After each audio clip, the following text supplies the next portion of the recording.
I'm Joel H. Brewster, and I'm no stranger to horror. And this is a podcast where I discuss the big and the small of the genre with the hopes of taking you from being a casual horror fan to a spooky film fanatic like myself. Today is a very special day. I'm having a very special guest back on the show. Amber T is a writer, podcaster, and queen of hot takes from the Instagram and Twitter account Hornblood Fire. I'm really excited to get into the movie Men from this year with her and hear some more of her hot takes on this one. Amber, how are you doing? I love that. That's my new official name, Queen of Hot Takes. I'm great, Joel. Thank you so much for having me. I'm so happy to be back here. We were just talking off mic that the last time I came on your show, which was actually the first time ever that I recorded a podcast, was when we did our episode on Raw together, and that was in September last year, so pretty much a year ago. So that's nice and crazy. I really like that serendipity. Me too. And like so much has changed, I feel, on your end for the past year. You've started your own podcast and done so well with that. It's shocking to me that my podcast was like one of your first ones because you just are such a natural, like when you with your own podcast and your own show and just had a vision right away. And yeah, it's been great to listen to. Oh, thank you so much. Thank you so much. And honestly, thank you so much. Like, personally as well, because like if you had never invited me on to do the episode on Raw, like I would never have got the podcast bug, and now I'm obsessed with it. Like taking a break right now for end of season 1. I'm gonna start recording season 2 in probably in around late September, which I will be talking to you about, getting you on again for another episode. But yeah, so much has changed. I feel like podcasting was something I never really thought I would get into until I did it that time with you, and then I was immediately like, yes, I need to talk at people for hours on end. Yeah.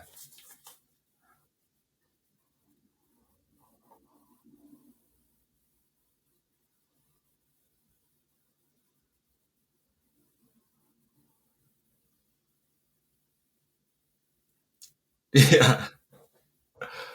What was the thing that shocked you about like podcasting on your end? Like, what was there anything that you got into that you realized about yourself, or talking to guests that you realized about the genre? What? I realized that I hate technology. That's one of the biggest things. Like, I can't tell you how many times I've had to reschedule, or like a call has cut out because on my end, I live basically on a farm in a field, and my internet cuts out very sporadically. Aside from that, I have learned that I say and like and yeah, no, absolutely all the time. It's like that thing when you're editing your own voice and you like hone in on every little problem, not problem, but like every little filler thing that you say. And I did not realize that I did that so much. And I also kind of don't hate the sound of my own voice anymore. I always used to have a thing about my voice because obviously I think I'm really nasal and I have this very odd British strange accent. But I kind of like it now. People seem to enjoy listening to it, so that's made me enjoy it a bit more. Yeah, I think it's a very distinct voice. That's why like I really like to have you on podcast and listen to your podcast as well. I think it's a very distinct British accent. Like my whole family is British. I was born in England, as you know. But I think you have a very distinct British accent because of it, and it's just like nice to listen to. Thank you very much. Just what can we expect from season 2? Not to like too many spoilers, but like, is there anything that like people should be like, oh yeah, that movie you're going to be covering, or is that something you want to keep close to you right now or even plan for? I have a couple of movies that I've pretty much solidified. One is that I definitely want to talk about Nope, and I definitely want to talk about Nope with you. So that's going to be really fun. I also, I won't spoil like guests, but I'm going to do an episode on We're All Going to the World's Fair, which was actually a movie that came out this year as well. So I'm going to try and get a little bit more current with the movies that we talk about. I mean, obviously there's amazing movies from every decade, but I would really, this year has just blown my mind. There's been so many great movies that come out this year, and I really want to talk about them with people. So yeah, you can expect that. Also, the list of people that I have asked and have said that they would like to come on is huge. So I don't know if I'll even do seasons from now on. Like I may just carry on because the list is so big, and that's amazing. And I'm so honored and flattered and floored by the amount of amazing people that would like to speak to me. It's so cool. Oh, I'm so happy to hear that for you. Before we get into the movie, man, yeah, I do want to circle back to what you just said about the list of like 2022 movies, not for your show specifically, but I wanted to talk about this year of movies. Have you thought that like this year has been a lot more standout than expected for, because that's how I felt anyways. There's been quite a few like really good standout movies, including the movie we're going to talk about today. Yeah, honestly, I listened back recently to I did a best of 2021 podcast, and I was kind of scraping the barrel for that one. I was listening back to it, and some of the movies I'm like, I don't even remember watching that. Like obviously Titan was the big one, that was the main one that I loved. And there were a couple of other standouts which I'm blanking on now. But this year I've already started planning my best of 2022 episode, and it's already going to be like at least 30 movies. Like I'm going to have to split it into parts, I think, because even the quote unquote mediocre movies that I think are mediocre like this year have still had something that I've enjoyed in them, and I want to give them a shout out, like an honorable mention. And even the movies I haven't enjoyed this year, I still want to talk about them. And the movies that I have enjoyed, I have just loved. Like this year has just been solid, banger after banger. You know, Men, Nope, Resurrection. I'm blanking again now, which is really embarrassing. X. I haven't seen it yet, but I know I'm gonna love Bodies, Bodies, Bodies. Pearl, that's coming too. So yeah, it's just been a really, really strong, fabulous year, and it's like we're barely even halfway through. That's so exciting. Yeah, I'm kind of having the same thing problem too, because I want to do a list for like October, like a daily list for like October horror movies, and usually like I go from the different like eras. I'm like, I feel like I can just do this whole year. Like there's enough movies this year. Even like I feel like there's even enough original horror movies this year. Yeah. There's a lot of like remakes that take up a lot of the space, but I feel like there's been a ton of original movies this year. Yes. There really has. I mean, and I don't want to go into the movies that I didn't like, but for me, and then this is probably because I'm a pretentious asshole, but the movies that I haven't liked have been the very few sequels and remakes that have come out. In terms of originality, this year has just been like fantastic. Even if you haven't enjoyed the movies that have come out this year, I don't think anyone could deny the level of originality in the stories. You know, there are things that we're seeing that we haven't seen before, and I keep going back to it, but Nope, for example, like I've never seen a story like that, and that's kind of all over the board this year. We're just seeing writers. I wonder if like horror movie writers are like emerging from this kind of COVID induced coma and are like fresh out the door, and I love it. Yeah, it definitely has felt very. I like it. It just feels like you can just write anything. It feels that before this, there was kind of a predictability with a lot of films that were coming out, and I was kind of getting bored of it. Mm-hmm. But now it just feels like, especially with this movie Men, I felt that you could just write whatever you want, as crazy as idea goes. And like sometimes they go to theater. The fact that like Men and Nope went to theaters with how wild and kind of out there their ideas were on some parts was like really stunning to me, and it really gave me hope for like where movies are going, if that makes sense. Same. I mean, Men even came to my small little cinema, which plays like one horror movie a year basically, and I was so excited to see it there that I did go and see it twice. I don't know if everyone in the cinema enjoyed it as much as I did, but just having it there, and I'm support everything that comes to the movie theater right now. I'm going to support it even if I don't love it. I just got tickets to see The Invitation, which is out next September sometime, which I don't, I know nothing about it, but I looked up and I was like, yep, horror movie, that sounds good. I'm going to support it financially, because I think that's the best way to show up and support film now is, with your wallet, because God knows the streaming services and other places aren't supporting them. Yeah, absolutely. I think that Invitation looks interesting too, because it does look kind of like pop horror-ish, but it looks like Ready or Not with vampires, which, all right. I'm down for that. That's fun enough for me. I have some buzzwords here that I want to list off to you, and just want to hear your opinions on how they attach to this movie. Ooh. And I'm sure you're going to know what these buzzwords are. So I'm just going to list off, and you can go back to them or ask me what they are again. But I'm just going to start here. Okay. So in terms of the movie Men, how does British and Celtic paganism relate to the movie? So it's so interesting because when I got out of Men, a lot of people, a lot of American friends were specifically wanted to know what I thought about it. And for some, God knows why, but for some reason, Men came out in the US like 2 weeks before it came out in the UK. This happens a lot and it's fine. But, Men is a British film. It's by a British filmmaker. So I was a little bit pissed that it came in the US first. But anyway, that doesn't matter. A lot of American friends came to me and were not if they were not sure of the symbology of the paganism that was in it, they wanted me to kind of explain it to them. And I'm not in any way an expert on pagan mythology or Celtic culture. I am a Celt. My heritage is Cornish, which is one of the like 4 Celt nations in Britain. So I do have that kind of bloodline attachment to it. But yeah, I think the paganism is really interesting in Men. I mean, for someone who might not be familiar with the symbology of the Green Man, you might just be thinking, oh, this is like an interesting guy that's made of leaves.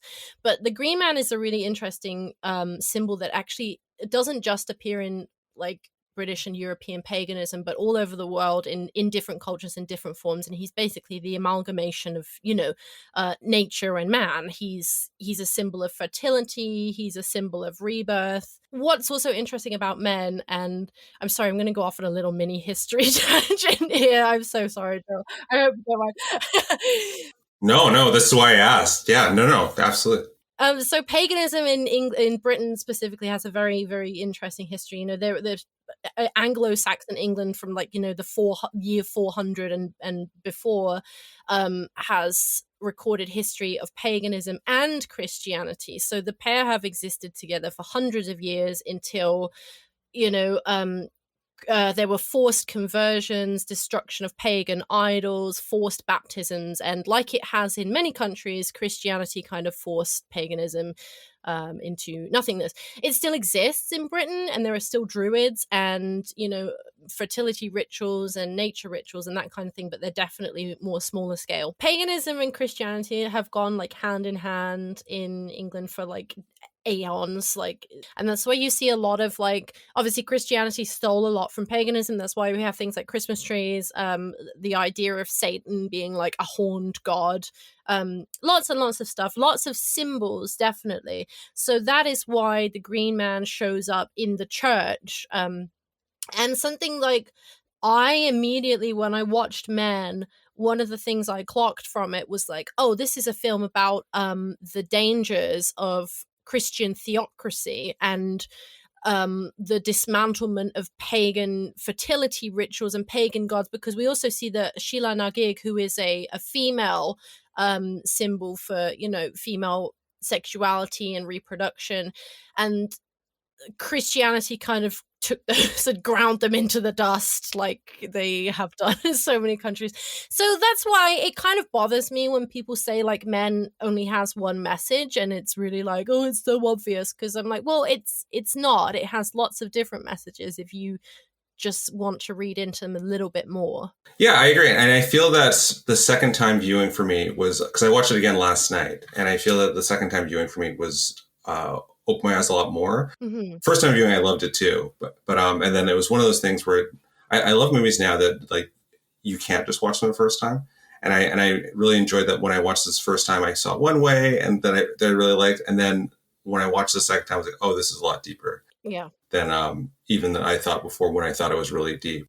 100%. Mm-hmm. And then because of that, I really want to hear your thoughts on this too.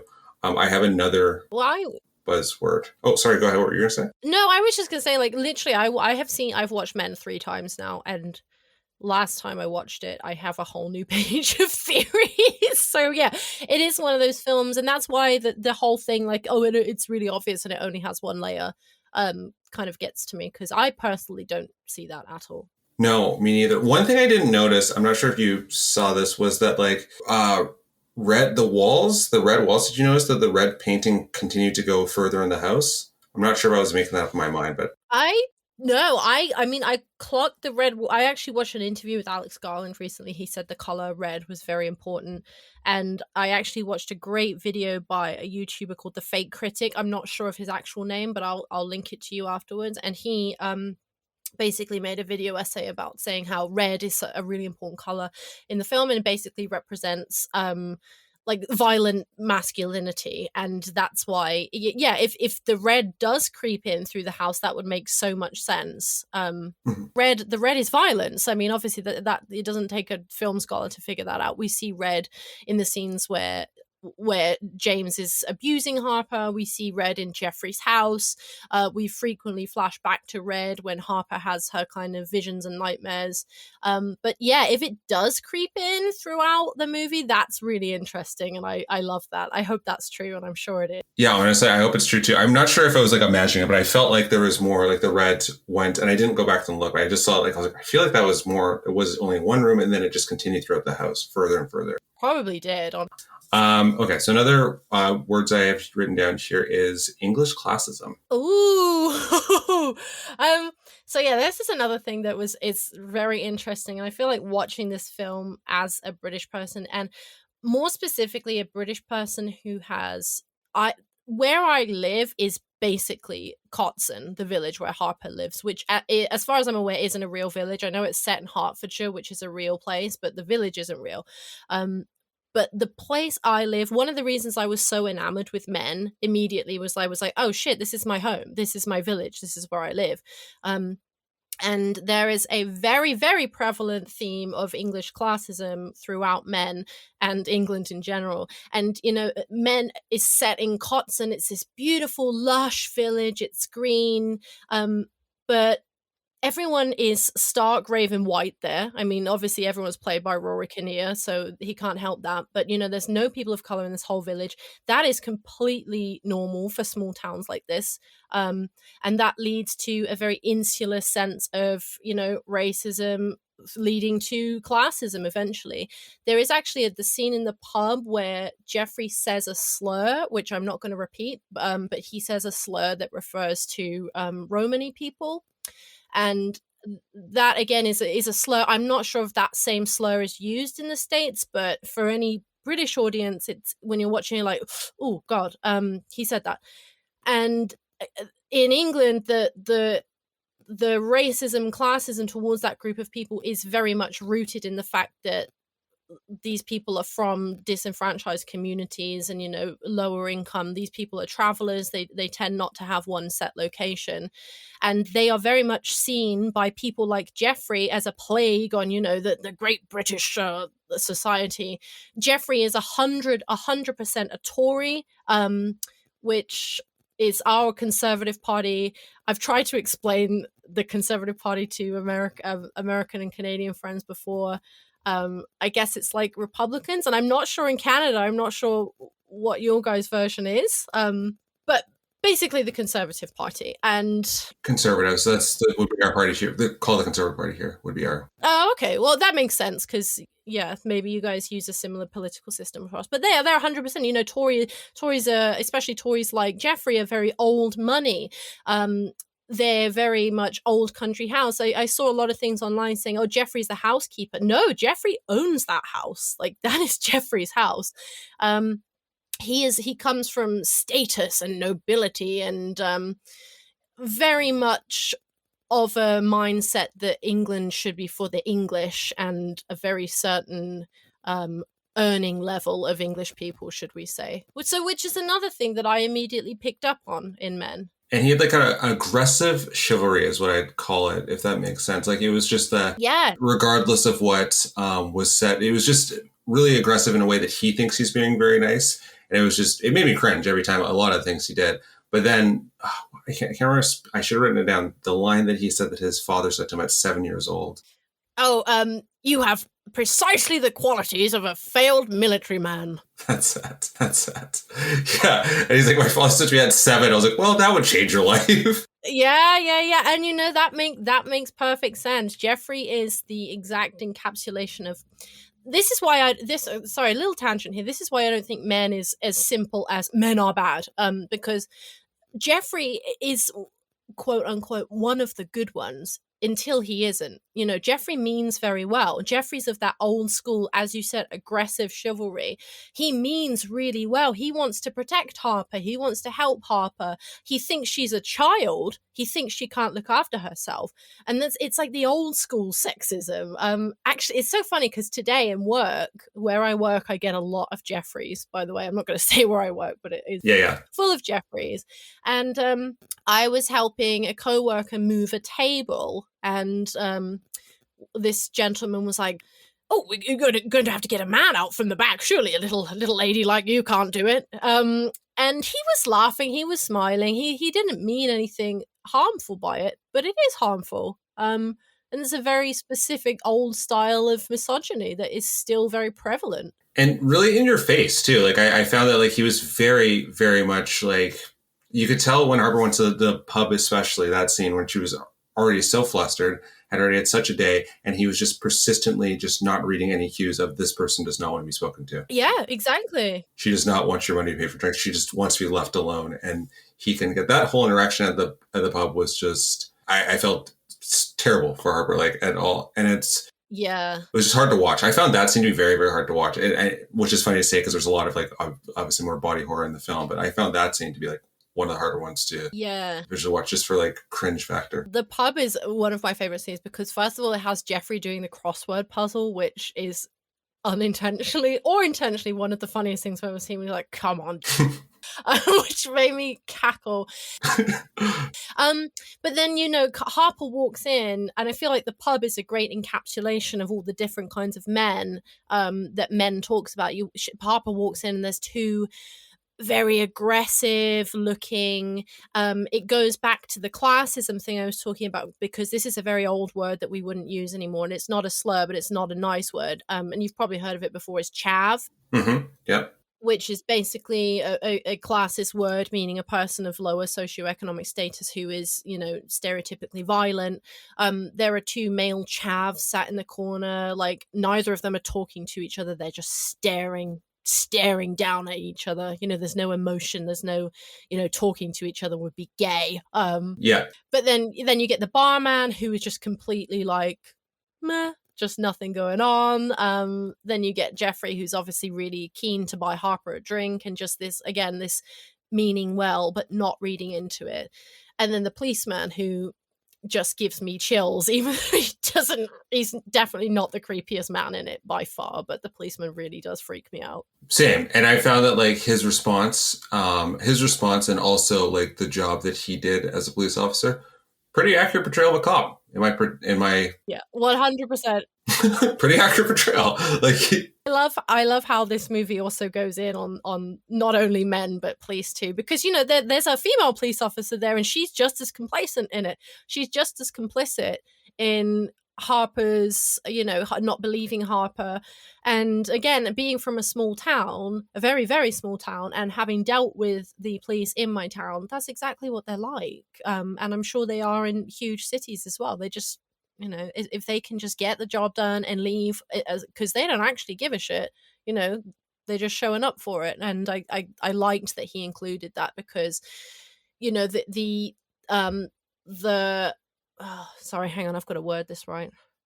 The societal structure of the police force in itself is very representative of masculine, like evil and dangerous masculinity, as the church is as well. So I think it's interesting that there's a police officer and a priest who comes into play later.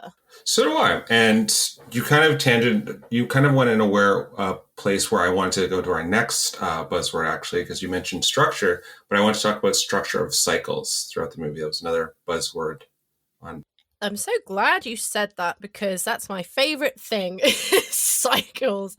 And you know what? It's so funny. Another tangent here, I recently rewatched Baskin, which was when you came on my podcast, we talked about Baskin together. And rewatching it, I realized that is also a film about male cycles, specifically cycles of, you know, toxic masculinity. So it's very interesting to see. I think that would make a good double feature with men. But yeah, I think it doesn't take a genius to work out that the finale of Men, the men birthing themselves over and over again is a pretty obvious representation of the cycles of toxic and violent masculinity. We start with the green man, we go to the little boy. This is representative of how men can be indoctrinated from birth and basically are doomed into this existence from children. The little boy then goes to who's next? Is it the policeman next? I thought it was I may be wrong. I thought it was the like kind of the rougher looking guy, but it might have been the policeman next. It's either the policeman or the priest. I think it's the priest or the policeman. But whoever it is next, it's power. It's moving into this power structure, whether it be religion or the police force or any other bigger industry that you can think of that effectively thrives off violence. And then he moves into Jeffrey, who is the representation of, not all men, some good ones, the harmless misogyny. And then finally moves into James, who is I guess you could call the climactic explosion of violence that men trapped in this cycle are capable of. And that's why I don't think Men is an anti-men film. I know a lot of people said, oh, it's just about men suck. And I don't think it is necessarily. I think it's how it's really tragic that men are taken into this cycle from birth, and all men, I think what the film wants to say is that all men have the potential to go down that wrong path. And it's up to men as individuals to break it.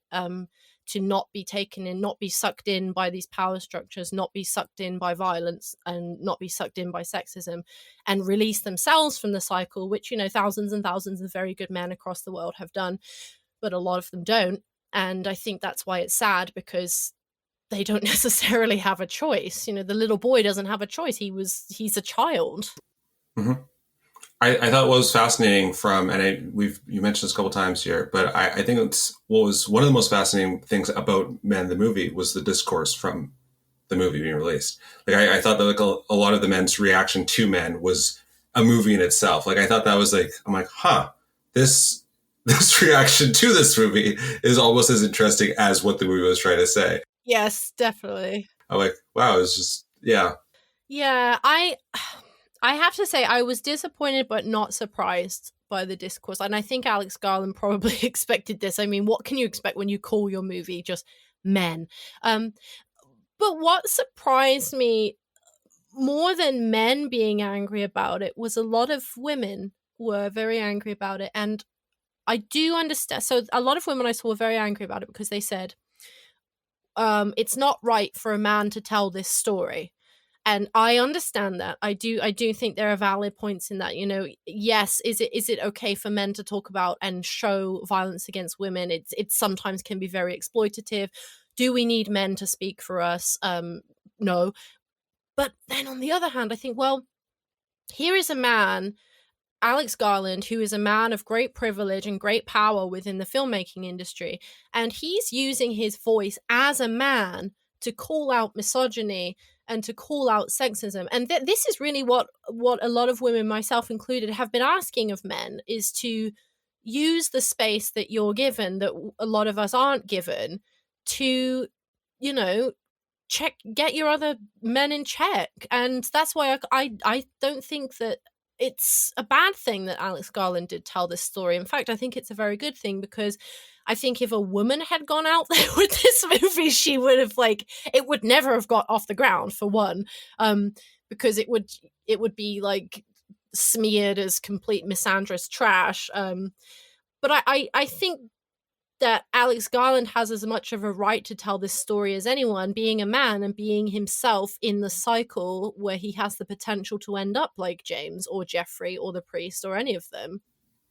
And I thought that the way that he showed gaslighting was very fascinating to me. Like I thought the way that was portrayed by James, especially, and I thought that was really fascinating. I thought that throughout the movie there was a lot of it, but the showing of the abusive relationship and Harper's standing up to him versus not only Harper standing up to him, but just what pushed Harper to get to where she was, and how he was trying to blame her for everything was just a fascinating way to show it. And how he cut it up throughout the rest of the story to kind of put it in, interject it in there was, I thought it was masterfully done. I thought that was really, really well done by. I do too, and a lot of other stuff I saw was like Harper is a weak protagonist, and I could not disagree more with that. Harper does not take shit. You know, the minute James strikes her, her reaction is she doesn't even flinch. You know, she's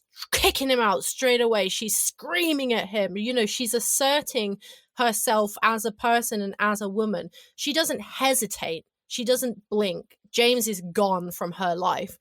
And you know, in other instances as well, when the priest starts to act like a fucking weirdo, she tells him to fuck off. You know, she doesn't sit there all meek and sweet, which would also be a very valid representation, because as a woman who's dealt with men like that, sometimes the only thing you can do is sit there and take it.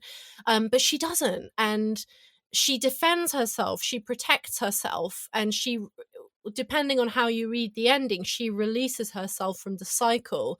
So I don't get the assertion that Harper's a weak protagonist, and I definitely don't agree with it.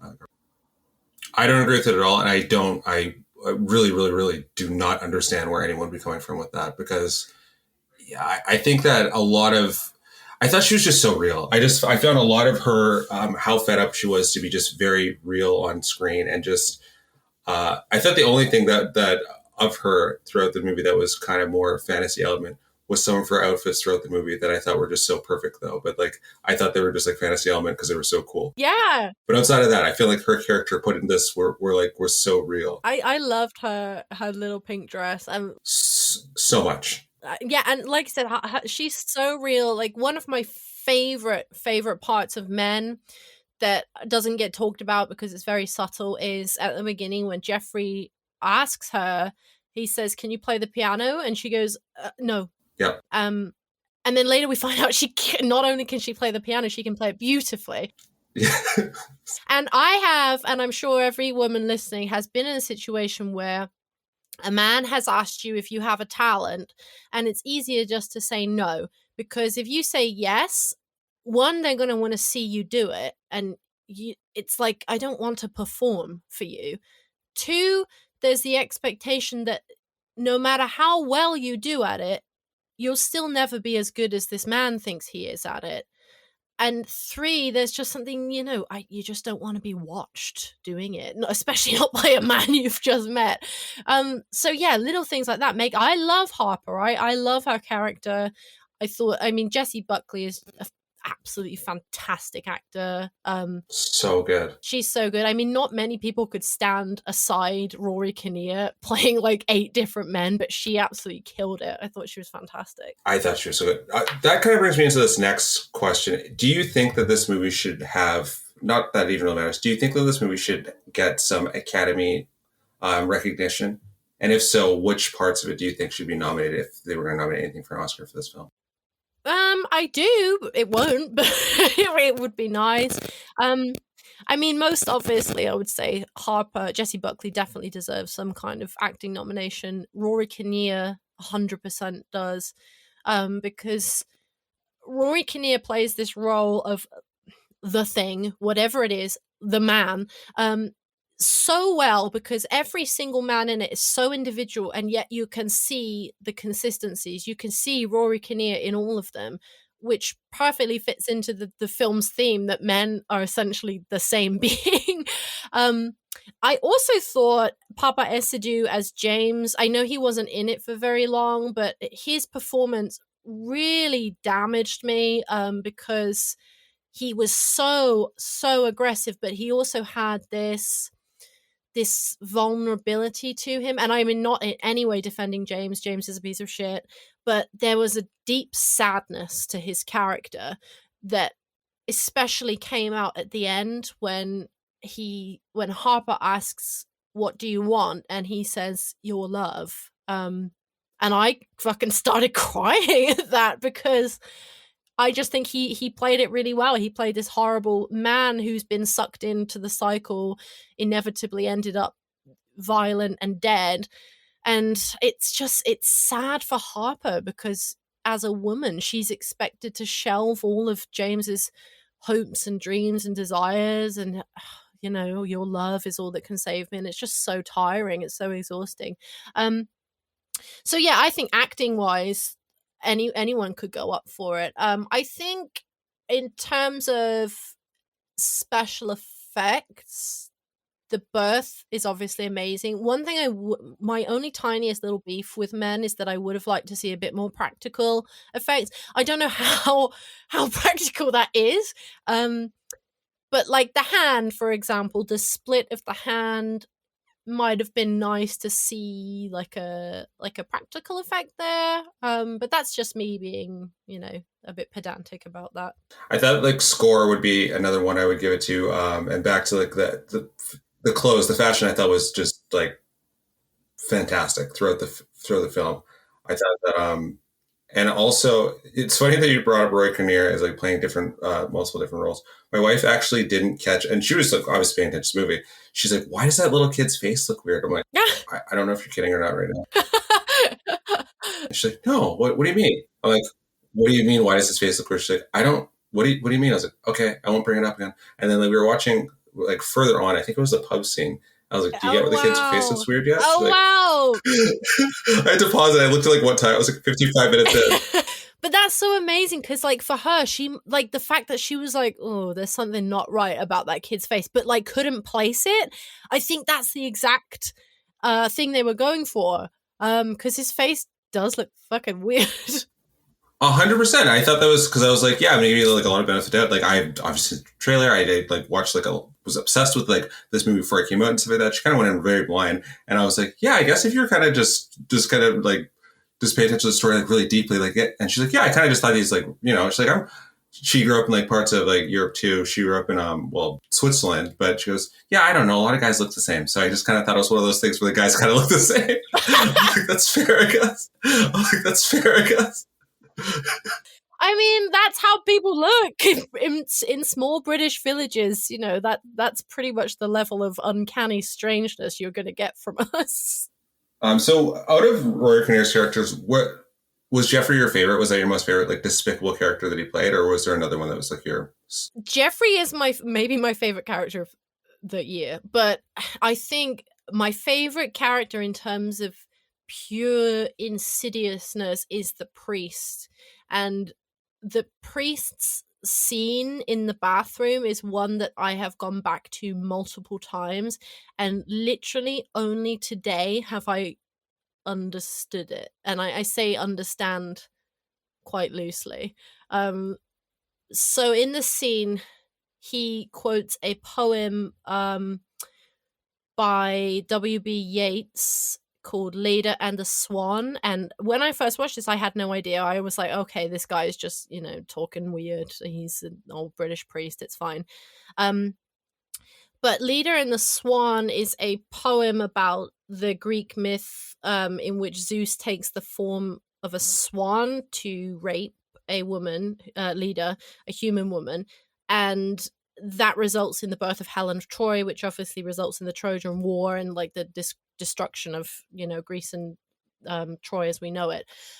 And that scene at first when she says, "What are you?" and he says, "A swan," I could not figure that out. I just could not. And then I found out that he's talking about he is the swan. He's Zeus. He's the rapist. And then the scene in which he attempts to rape Harper makes so much more sense to me, because not only is he trying to rape her, he's trying to impregnate her. And then that led me on a whole other new theory that I now have about Men, is that it is a film about birth, and not just, metaphorical birth, but actual birth and forced birth and abortion rights as well. There's just so many layers to this movie. I'm going to have to rewatch it again. But yeah, that's, wow, I just completely didn't catch that the first time around. Even the second time around, actually. Me neither, because the script is so I don't want to say flowery, but it's very poetic. So when he started talking, I was like, I have no idea what this guy's saying. I'm loving it, but I'm assuming it's all metaphor. And then I actually Googled what he said, and yeah, it's an actual poem. and it's a very meaningful poem.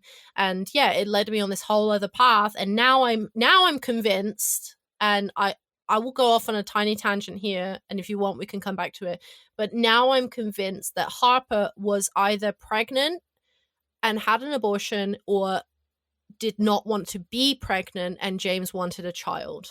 And that's something I think is interesting. Go on. You said you would come back, so I want to hear more about this. So it's not my theory, it's a theory, is that Harper either was pregnant and had an abortion, or James wanted a child and she didn't, which is part of the reason why they ended up breaking up.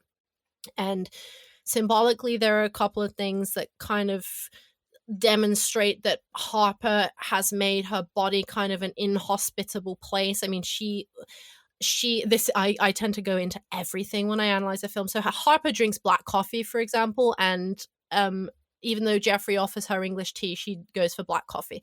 And I was like, okay, fine. But he showed a shot of the black coffee. I was like, that's not an accident. Then for breakfast the next day, Harper eats a grapefruit. These are very bitter, unpalpable foods. They don't exactly scream sweet hospitable fertileness to me. It's not like a sweet or a cupcake. So I think Harper also, there's a level of control to Harper, is that she doesn't want to allow herself to enjoy sweet things. She has her ways. She's very set in them.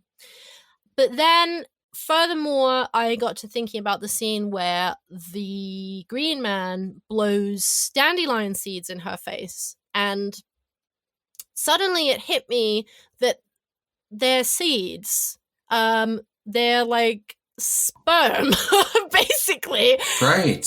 Because, you can definitely see that. A seed it's a fertile thing. It's implanted, it's impregnated. And so something I think is interesting as men is that, does this Green Man impregnate Harper, or does the priest attempt to impregnate her? And that is the summation of her fears, is that more so than men terrifying her, is it pregnancy that terrifies her? And is this why she's haunted by images of fertility? The Green Man, the Sheila na gig. And then obviously her friend turns up pregnant at the end and she smiles, which is, kind of doesn't lend into the fact that Harper hates babies, which I don't think she does. I just think Harper is happy to see someone else pregnant that's not her. And then, that becomes even more poignant when you think about recent things in the US, like the overturning of Roe versus Wade, and like being forced to carry something in your body that you don't want to. So yeah, that's another thing that I came back to, that I hadn't realized the first time. And then there's there's whole other things. There's like the religious aspects, there's the Garden of Eden aspects, the fall of man. Oh my God, it's just so much, Joel. I could just go on for hours. Oh, I am so happy that you're here for this, because honestly, there's like one of those things that I'd watched this movie the first time, and then I was like, okay, I knew that like once I saw this, because we kind of have the same like horror community friends, that I was like, oh, okay, I want to wait till everyone else saw it. Then I realized that you weren't able to see it yet, so I was like, oh, okay, so I won't post anything about it until then. And then when you saw it, oh yeah, no, that's my actually have I don't call it this until now, but like the Amber Roll, like I don't post anything that hasn't come out in the UK until. Oh, that's amazing! You're so great. Thank you. But yeah, I just knew that the insight that was going to come from you on this movie, and like certain other movies, but like this movie in particular, once I heard kind of your views on it, that I was like, oh man, it's just going to be a better. I'm going to enjoy this movie even more after this conversation. I know other people listening will too. Yeah, thank you so much. That's so nice to hear, because I feel very personally connected to this film. I don't know why, because I'm an Alex Garland fan. Obviously, I like Ex Machina. I really like Annihilation, but I haven't felt this connected to any of his films before, and something hasn't touched me this much since maybe like Midsommar, which I know I'm going to get a lot of flack from the A24 haters, but I don't care. I saw so much in this film that I continue to see, and things that are very moving to me personally, and I'm sure a lot of other women and men too will resonate. But also, I'm just like a mythology fiend. I love religious imagery, and myths and stories, and I think this movie hits on so many levels when it comes to that. This kind of leads into my next question, actually. In terms of this movie and other movies similar like it, so I'm going to ask you kind of one of your questions on this. What would you recommend for fans of? If people like this movie, what else would you recommend them to also watch? Oh, that's a very good question. I mentioned it earlier, but the new film called Resurrection, God, I can't remember the director's name. It's starring Tim Roth and Rebecca Hall. And I'm just looking at the director very quickly. Andrew Siemens is his name. So it's a new film. I'm not going to spoil anything because I think it's very important that you go into it blind. But I think if you like Parts of Man, you will like Resurrection. So I would definitely check that out. I also think there are definitely Wicker Man themes in it. The outsider coming to a village that's has a lot of pagan and naturalistic rituals and themes in it, and the outsider ends up hounded by multiple or things in this village. Any A24 film, I mean, I think a lot of this movie is, let's be real, this movie is so A24, and I don't necessarily like to say things that are like A24 vibes, because A24 is not a person. I think people often forget that A24 is not a person, it's not a director, it's a production studio, and they happen to have a lot of films that are thematically similar, but they also have a lot of films that are not thematically similar. But I think if you enjoy the A24 horrors, Midsummer, even the Robert Eggers films, I think The Lighthouse goes very well with men as a comment on masculinity and, again, cycles of abuse between men and what happens when men don't have women in their society. I think they would go really well with it. There's also a film I haven't seen yet, and if I'm wrong, then I'm sure someone will correct me because I haven't seen it. But there's a folk horror film called Penda's Fen, which kind of visually gave me similar vibes. Obviously, I haven't seen it. I can't speak to the themes at all. But yeah, I think anything that's set in like a small English village, you're going to have a good time with. Or Scottish, I should say that, because the Wicker Man is set in Scotland. Have you seen the movie Lucky, by any chance? I don't think so, no. I feel like no one saw this movie. I keep on suggesting Lucky with men because I don't want to spoil Lucky, but there is definitely an aspect of men in Lucky. I don't want to spoil what specifically it is, but it came out in, I want to say 2020, and Brea Grant's in it. I would recommend seeing Lucky. I keep on saying this to everyone. I'm like, I think that Men in Lucky would be like a good double feature too, because there's somewhat of a similarity in there, but Lucky's an American movie. Okay, I'll have to check that out. Yeah, they're quite different in some, like in terms of what type of horror they are, but in terms of, there is a lot of similar themes in there regarding women, I think. And this one was written and directed by women, so it's a little bit of a different aspect. But okay, I'll have to check that out, definitely. I mean, yeah, I think I would like to have seen a woman's take on men, but like I said, I like that a man directed this film. I think it would have been different if a woman had done it. I'm just waiting for like the inevitable angry sequel from someone that's just called Women. Oh God, right? I would like 20 years from now, if like 20 years from now there's a remake of Men done by women. That would be fun. That would be fun. And there's you could go even further with this film. The Rory Kinnear, we could have a Rory Kinnear universe, because I could watch that man play any role. And it's so funny because I haven't seen him in many things. I mean, I know he's in James Bond, but I don't watch James Bond. The thing I knew him from is an episode of Black Mirror, the first episode of Black Mirror, actually, which I don't know if you've seen. I don't know which order they'd be in for. Which episode was it? Because they were like, it's the very, very first one, season 1, episode 1, and it's called, oh God, what's it called? The National Anthem. And Rory Kinnear, yes, the pig one. Yeah. So Rory Kinnear fucks a pig, basically, and that's where I knew him from. Yeah, I think I knew him from, I'm trying to think of what else I knew him from. That's one of the things I knew him from. And there's something else, and it's, I want to say it's an Edgar Wright movie, but I just can't pinpoint it. I'm like kind of looking at my IMDb now. Oh, I think he is in an Edgar Wright movie. I can't remember which one though. I can't remember which one it was though. That's my whole thing. I'm like, I know he was in one of them, but I can't pinpoint which one. Oh, fair enough. Fair enough. He does need some. He liked one of my posts recently, so I can't slam too much. But like, oh no, really? Yeah, oh, I was okay. pretty I happy didn't about know. that. Okay, does he like name search on Twitter? That scares me. I don't think he's going to do anything like that. I don't think he's going to listen to the podcast. He liked one of my posts because I tagged him to the post. Like, it's very different. Well, I will that's tag good. him to I'm this glad post. that he liked it. I mean, Yeah. he made Shaun of the Dead. No one who makes Shaun of the Dead can be a bad guy. I also think he can take some criticism on like Last Night in Soho. That wasn't for me either. I just think if you're gonna be mad at a man for trying to do a feminist movie, then men is not your enemy here. Last Night in Soho might be your enemy. And it got no Discord. Like, it was kind of strange how that got like. I found like a lot of people really liked it, and I was like, oh, I felt weird about it for a while. Actually, I feel like you were one of the first takes I heard saying anything bad about it, and I was like, oh, good. I thought it was just me. I was like trying to like it for a while. I was like, oh yeah, I think like visually, and then like me and you talked. I'm like, oh, good. I thought this was just me. I was like, no, this just didn't hit the mark for me. There are dozens of us. You, me, and Claire. That's about it. Yeah, tell me about your trip to LA. Tell me about like hanging out with Claire. That must have been really cool. Oh my god, it was amazing. The week before I went was absolute hell. I got COVID literally 3 days before I had to fly.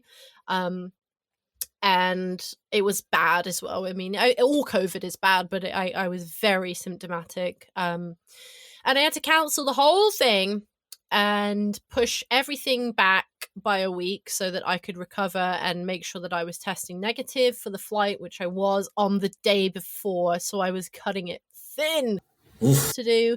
But finally I got there. You know, me and Claire had been talking about this trip since maybe February. It had been a long time coming, and it was just amazing. I don't know, have you been to LA much? Or I have a couple times.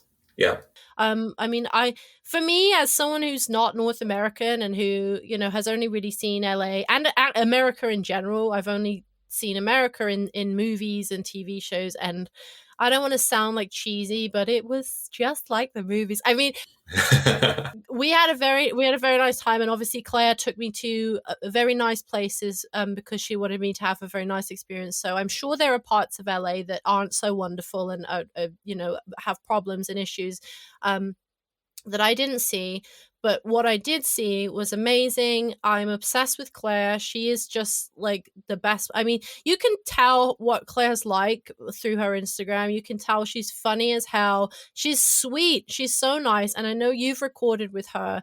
And she's just a really genuinely, like, she's like that in real life. Like, nothing's fake. There's nothing, there's no facade. I feel like I'm a fake bitch online, like, but then you meet me in real life and I'm like really annoying and not funny.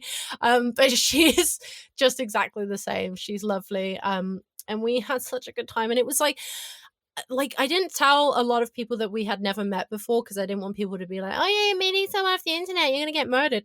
But I did. I met someone off the internet, and I flew overseas to meet someone off the internet, and it was the best trip ever, and I need to move there immediately. I honestly wish I have the biggest smile on my face right now, because the last time I talked to Claire on my podcast, it was the excitement for you to come over to see her.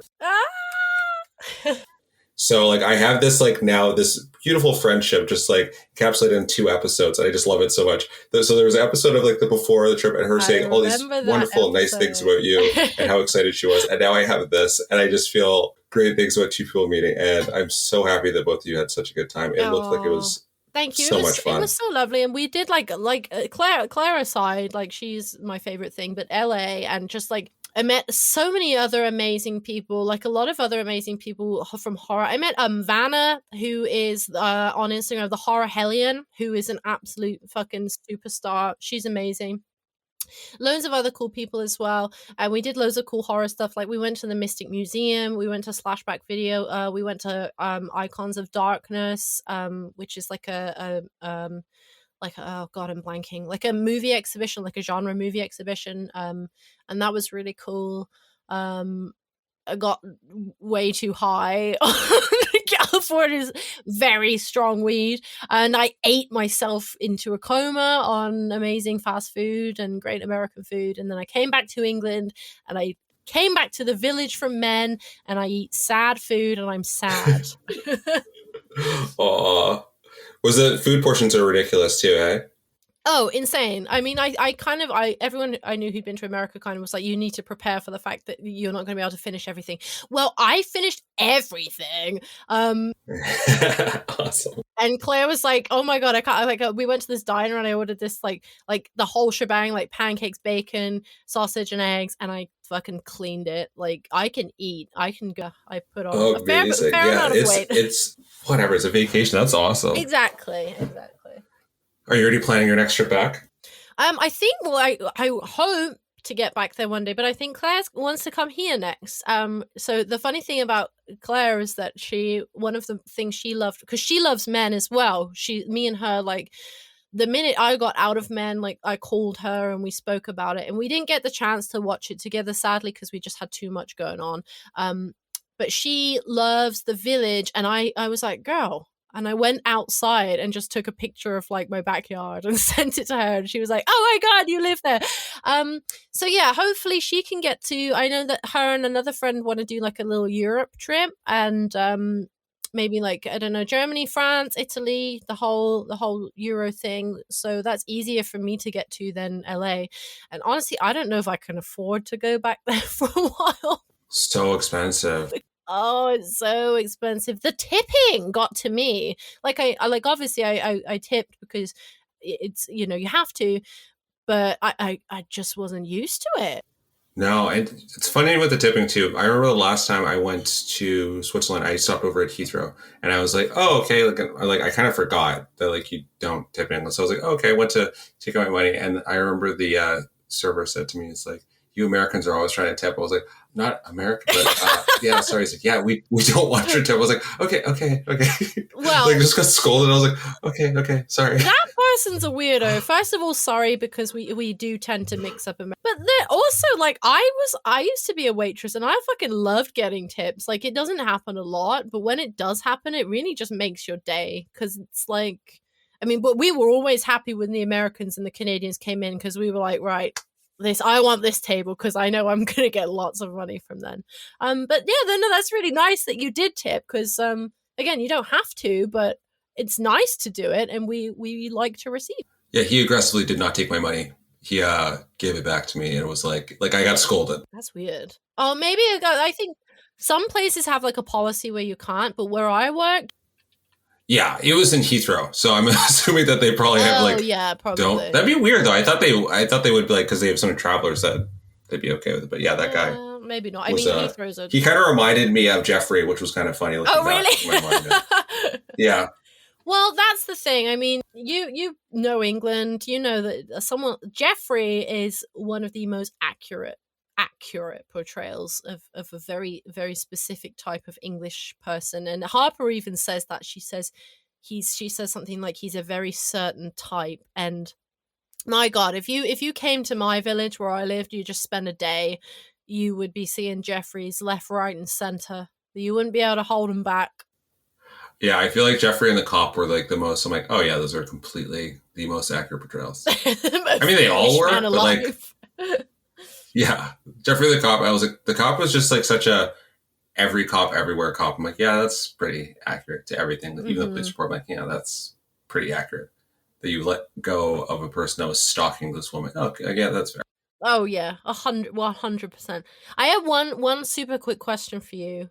Just going back to Men quickly, and it's someone I've been thinking about is Harper's friend, whose name I forget. I think it's like Riley. Is it Riley? Okay, Riley. What do you think it means when Harper's on the phone to her and it glitches and it's Jeffrey's face? Do you think it means anything? Because I have my thought. I was confused by that. I really was confused by it because I think the first time I watched it, I thought it was like, oh, this is like all symbolic and like none of this was real. Then like watching it again, I'm like, okay, well, I mean, insane for even like it's clearly real. But yeah, and the text back she got. Right, I know where you are. that kind of made me feel like the whole place was kind of like magically like controlled by like the creature, because that's where I kind of went with it, because especially because of the text back and the phone cutting out. Yeah. I have a theory, and I don't know if it's completely crazy, but I'm gonna say it anyway. Um, my theory is that Riley is part of it, because everyone is part of it, and my theory for that is like it's so silly because when I explained it to my friend, she was like, "No." So right at the beginning, Riley does an impression of Jeffrey, and it's like really, really good, which is a very silly thing. But then later, the she glitches twice, and when she does, it's Jeffrey's face. And yeah, the text that comes from her phone. "I know where you are, you stupid bitch." Um, so I was like, is Riley complicit? Is Riley part of the cycle? Because when Riley shows up at the end, she's pregnant. And if she's pregnant with a boy, then by nature of the film's cycles, the whole thing starts all over again. But I might be reaching there because I do think that Harper is happy when Riley shows up, and I think it's more of a like, oh, thank God, there's a woman here to help me. But yeah, just interesting to go back and think.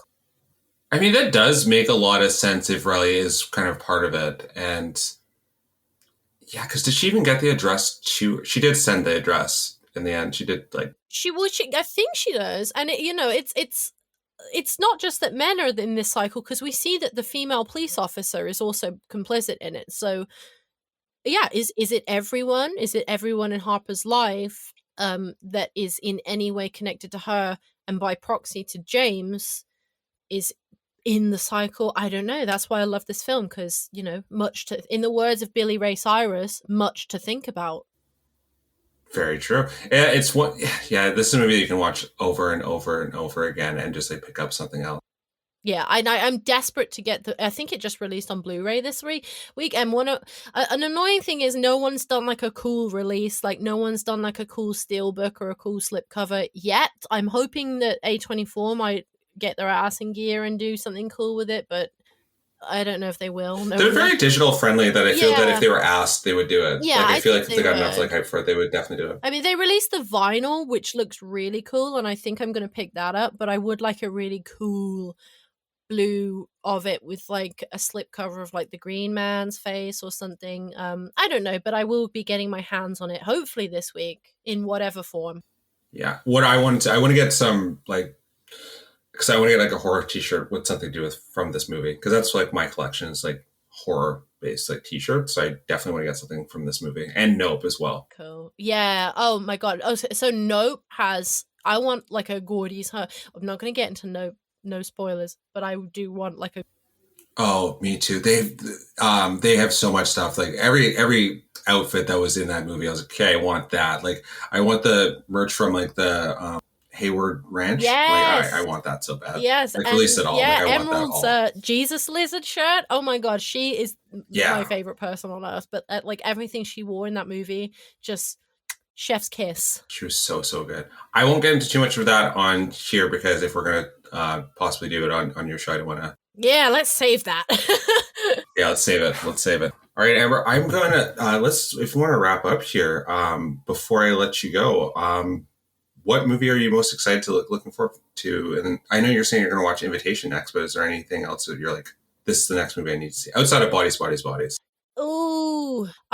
So yeah, so this year, so many. I think Pearl is the next one I'm really excited for, because that came out of nowhere. I mean, X was already a treat, and then Ty West was like, "Oh yeah, by the way, I have another movie for you, and it's coming out this year." And then they released that trailer, which was just absolutely mind-boggling. I loved it. The new Hellraiser trailer was just released today, and there's only a tiny bit of it, but that looks quite good. I don't like remakes as a rule, but it's David Bruckner who did The Ritual, which is a very good British film, which actually would go quite nicely with men. So yeah, that looks quite good. How about you? I'm looking forward to Hellraiser. That's and I think that's Hellraiser is probably the next one. Oh yeah, and Don't Worry, Darling. Oh yeah. Oh yeah. Mainly, I want to see Don't Worry, Darling, because because of like all of the sort of gossip and rumors around it too. I'm like now, and I feel like there's a lot of stuff behind the scenes that made it interesting, but also the concept, like any suburban horror is very fascinating to me. Have you heard some of the rumors about Don't Worry Darling?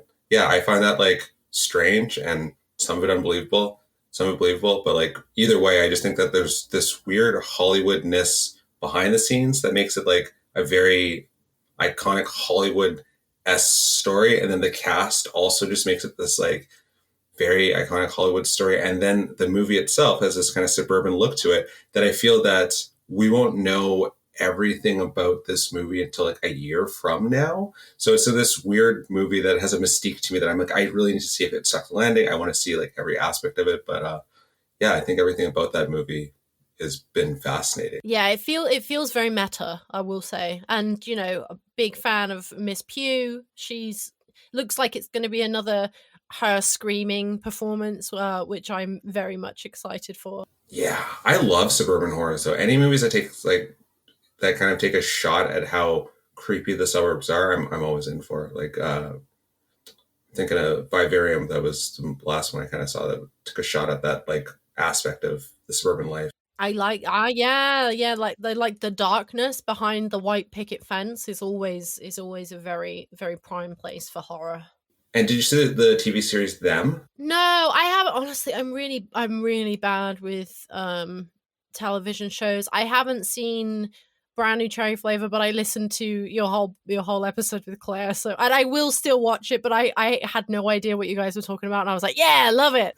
Yellow Jackets too. I haven't seen that. I haven't seen the Better Call Saul. I'm very behind with TV. I haven't seen the Nathan Fielder thing. I'm really bad with TV. I'd rather watch like a really shitty 240p rip of a Japanese shitty movie on YouTube than a TV series. So you haven't seen All of Us Are Dead as one, or you haven't seen either, I'm assuming. I don't even know what that is. No. Oh, it's a Korean zombie TV series that takes place in a school. Oh, okay, that does sound up. And I was like, one of the ones where I'm like, I really want to hear your thoughts on, because it's, I really want to hear your thoughts on that show if you ever get a chance to see it. It's on Netflix. I think it's getting a season 2 now, but yeah, it's first season came out, and I thought that was so cool. It was really interesting on how they did the whole zombie myth. What was really cool about it too is that they referenced Train to Busan in it. Oh, nice! Like Train to Busan's now like they're like Night of the Living Dead, like kind of sense, right? They like reference like, oh, it's like Train to Busan. I'm like, oh, that's that iconic already. Iconic. Yeah, I love that. That's kind of part of the Korean cultural conversation. Like, obviously, it's huge in Korea, but to see it being referenced in new Korean media is really cool. I'll definitely check that out. That sounds like something I would really enjoy. Yeah. All right. So, Amber, where can we find you online? You can find me on Twitter and Instagram at HornBloodFire. I'm back on Twitter now after a self-imposed hiatus and back to talking shit. I may have to go off again. You can visit my website. You can sign up to my newsletter at www.hornbloodfire.com. You can find my podcast on Spotify, Apple, Anchor. Season 2 coming October. Look out for that. Look out for a very cool episode with Joel on there. Yeah, I think that's everything. Oh, find my writing on Ghouls Magazine, Grimoire of Horror, and various Hero Scream Volume 2. Hero Scream Volume 2. Thank you. I knew there was something else I was forgetting. Yeah, Hero Scream Volume 2, which is I have an essay featured in a new anthology of fantastic essays by women and non-binary people in horror. Very excited for that. So yeah, check it out. Check me out. Check everyone out. And yeah, thank you so much for having me, Joel. This was really fun. You're very welcome. Thank you for coming back on. All of this will be linked in the show notes. You can find me, everyone listening, on West Coast Strange. And yeah, and Amber, thank you so much again for coming on here. You're one of my favorite voices in horror. I'm so happy to have you back on here, and I learned more about this. Oh, thank you, Joel. It's very, very nice to be on. That's my Jeffrey impression. Spot on. All right, everyone. We'll see you all later. Bye. Bye.